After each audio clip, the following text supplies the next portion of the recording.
Chapter 22. Mrs. Morse did not require a mother's intuition to read the advertisement in Ruth's face when she returned home. The flush that would not leave the cheeks told the simple story, and more eloquently did the eyes, large and bright, reflecting an unmistakable inward glory. "What has happened?" Mrs. Morse asked, having bided her time till Ruth had gone to bed. "You know," Ruth queried with trembling lips. For reply, her mother's arm went around her, and a hand was softly caressing her hair. "He did not speak," she blurted out. "I did not intend that it should happen, and I would never have let him speak, only he didn't speak." "But if he did not speak, then nothing could have happened, could it?" "But it did just the same." "In the name of goodness, child, what are you babbling about?" Mrs. Morse was bewildered. "I don't think I know what happened after all. What did happen?" Ruth looked at her mother in surprise. "I thought you knew. Why, we're engaged, Martin and I." Mrs. Morse laughed with incredulous vexation. "No, he didn't speak," Ruth explained. "He just loved me, that was all. I was as surprised as you are. He didn't say a word. He just put his arm around me, and I was not myself. And he kissed me, and I kissed him. I couldn't help it. I just had to. And then I knew I loved him." She paused, waiting with expectancy the benediction of her mother's kiss, but Mrs. Morse was coldly silent.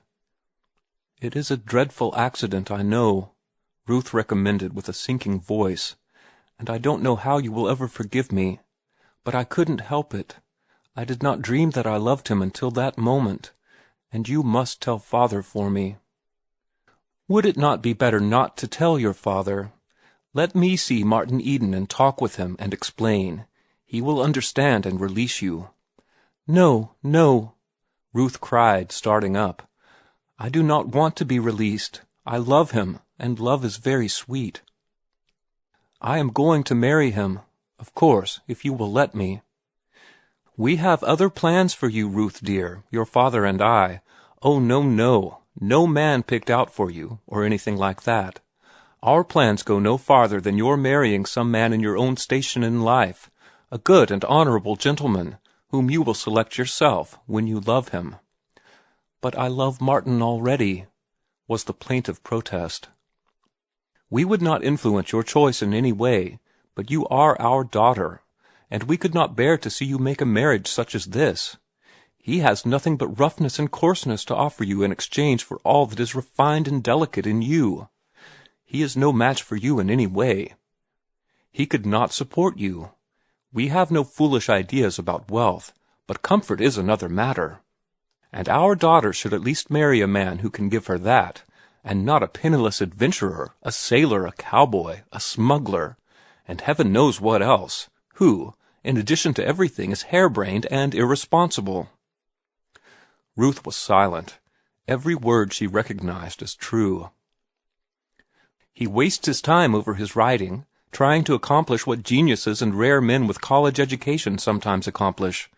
A man thinking of marriage should be preparing for marriage, but not he. As I have said, and I know you agree with me, he is irresponsible. And why should he not be? It is the way of sailors. He has never learned to be economical or temperate. The spendthrift years have marked him. It is not his fault, of course, but that does not alter his nature. And have you thought of the years of licentiousness he inevitably has lived? Have you thought of that, daughter? You know what marriage means." Ruth shuddered and clung close to her mother. "I have thought." Ruth waited a long time for the thought to frame itself. "And it is terrible. It sickens me to think of it. I told you it was a dreadful accident, my loving him, but I can't help myself. Could you help loving father? Then it is the same with me. There is something in me, in him. I never knew it was there until today, but it is there, and it makes me love him. I never thought to love him, but you see I do." She concluded, a certain faint triumph in her voice. They talked long and to little purpose, in conclusion agreeing to wait an indeterminate time without doing anything. The same conclusion was reached, a little later that night, between Mrs. Morse and her husband, after she had made due confession of the miscarriage of her plans. It could hardly have come otherwise, was Mr. Morse's judgment. This sailor fellow has been the only man she was in touch with. Sooner or later she was going to awaken anyway. And she did awaken, and lo, here was this sailor fellow, the only accessible man at the moment, and of course she promptly loved him, or thought she did, which amounts to the same thing. Mrs. Morse took it upon herself to work slowly and indirectly upon Ruth, rather than to combat her. There would be plenty of time for this, for Martin was not in position to marry. "Let her see all she wants of him," was Mr. Morse's advice. "The more she knows him, the less she'll love him, I wager. And give her plenty of contrast. Make a point of having young people at the house, young women and young men, all sorts of young men, clever men who have done something, or who are doing things, men of her own class, gentlemen. She can gauge him by them. They will show him up for what he is. And, after all, he is a mere boy of 21. Ruth is no more than a child. It is calf love with the pair of them, and they will grow out of it." So the matter rested. Within the family it was accepted that Ruth and Martin were engaged, but no announcement was made. The family did not think it would ever be necessary. Also, it was tacitly understood that it was to be a long engagement.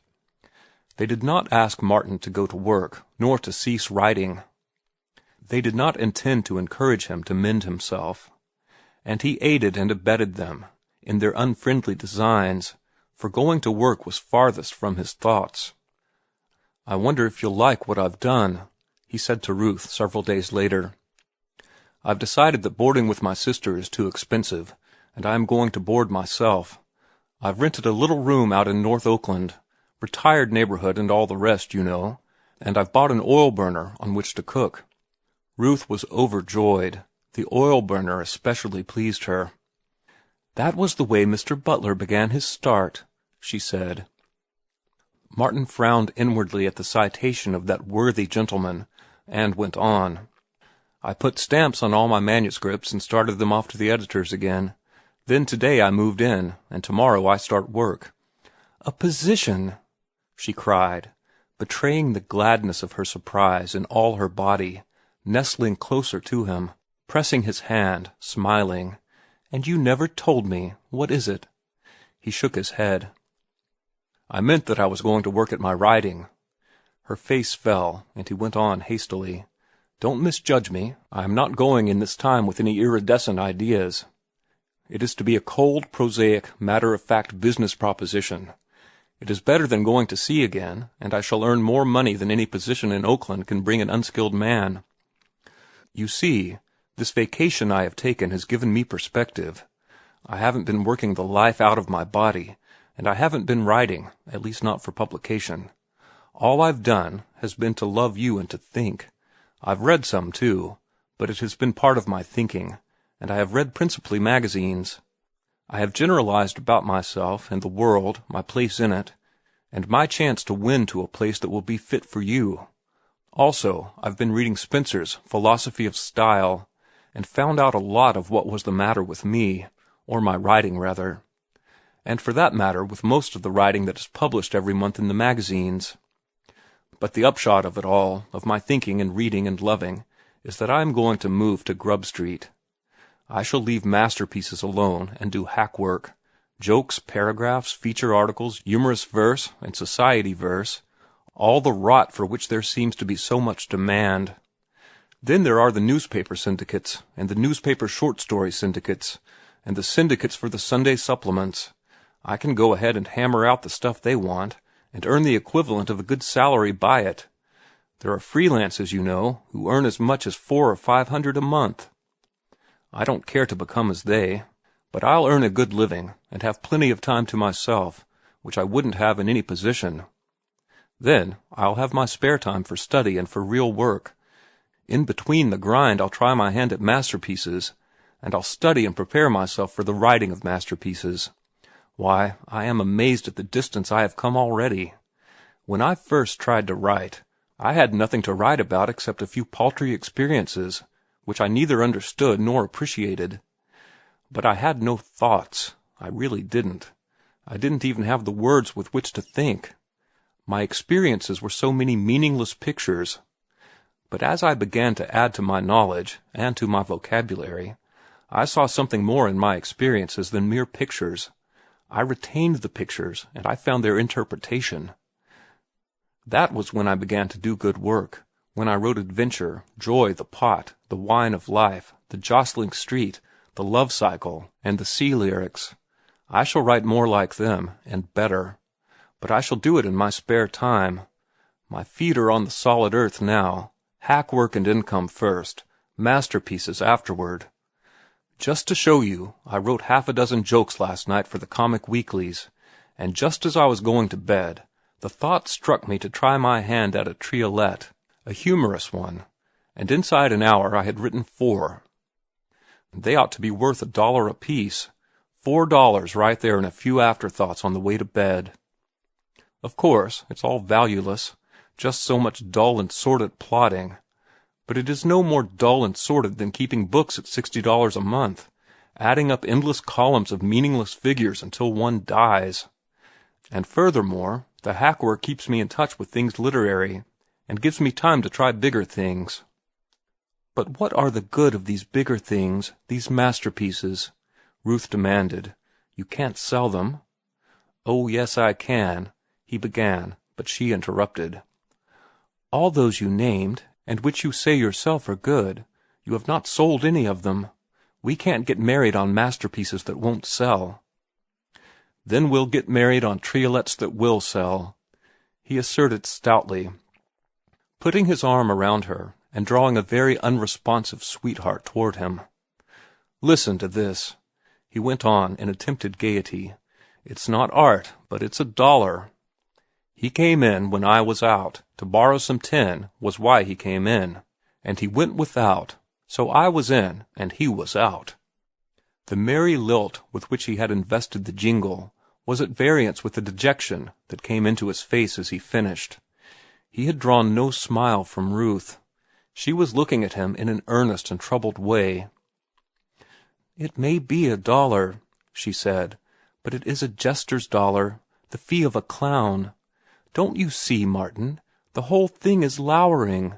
I want the man I love and honor to be something finer and higher than a perpetrator of jokes and doggerel. You want him to be like, say, Mr. Butler, he suggested. I know you don't like Mr. Butler, she began. Mr. Butler's all right, he interrupted. It's only his indigestion I find fault with. But to save me, I can't see any difference between writing jokes or comic verse and running a typewriter, taking dictation, or keeping sets of books.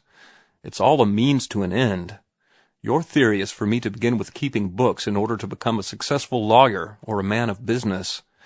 Mine is to begin with hack work and develop into an able author. There is a difference, she insisted. What is it?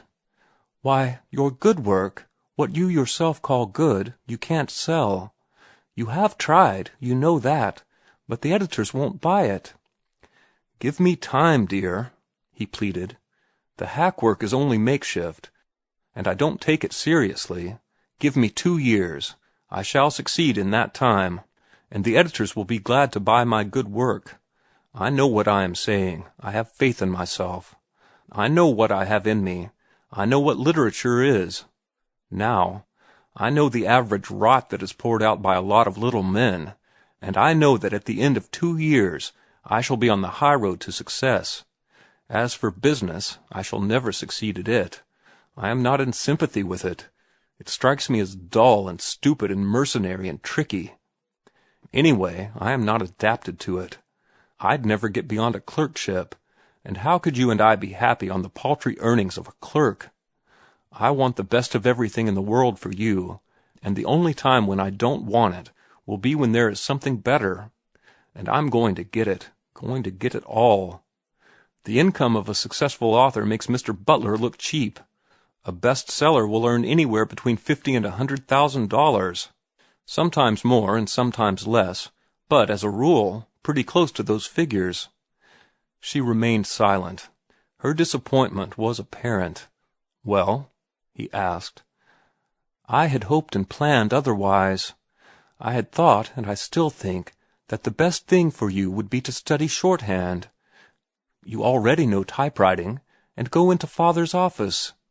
You have a good mind, and I am confident you would succeed as a lawyer." End of chapter 22.